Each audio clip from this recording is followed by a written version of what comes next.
हरे कृष्णा, राधे राधे। कैसे हैं आप लोग? आशा करती हूँ आप लोग स्वस्थ होंगे, मस्त होंगे। हमारी कन्हैया जी चैनल में आप सभी का बहुत बहुत स्वागत है। फ्रेंड्स, आज की इस वीडियो में जानेंगे 2025 में देवशयनी एकादशी कब है और पूजा का शुभ मुहूर्त क्या है, व्रत कब किया जाएगा और इस एकादशी में लड्डू गोपाल को भगवान विष्णु का प्रिय भोग क्या है। तो सभी जानकारी आपको मिलेगी इसी वीडियो में, तो वीडियो को पूरा देखिएगा। वीडियो पसंद आए तो लाइक शेयर ज़रूर करिएगा।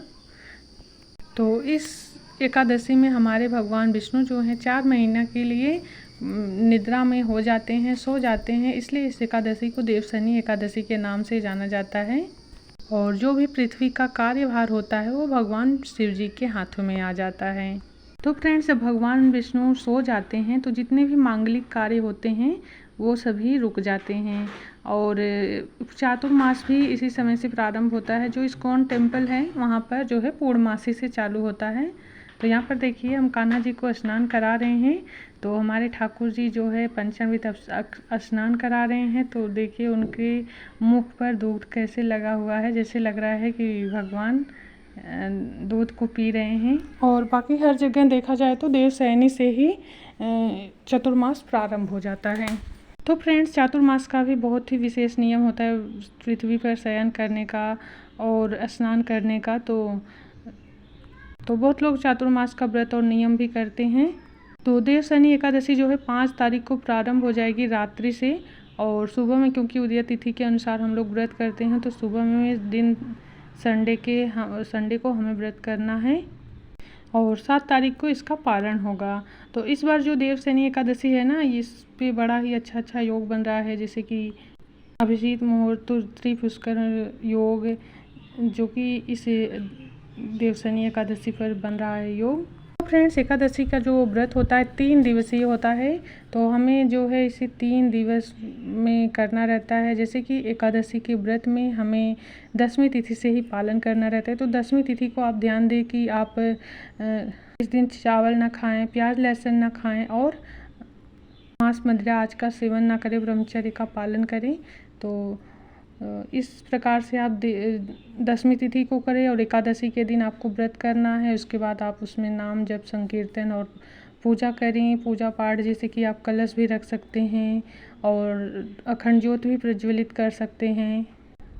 और जो पारण का समय है फ्रेंड्स, पारण के समय में भी हमें इस दिन चावल खाना रहता है और लहसुन प्याज नहीं खाना रहता है। इस बात का आप ध्यान रखें और लहसुन प्याज भी ना खाएं। शुद्ध सात्विक भोजन करके ही अपना व्रत खोलें और सर्वप्रथम आप किसी ब्राह्मण को भोजन कराने के बाद ही अपना व्रत खोलें तो ज़्यादा अच्छा रहेगा। फ्रेंड्स, सब जान लेते हैं कि हमें पूजा कैसे करनी है और किस भगवान की करनी है।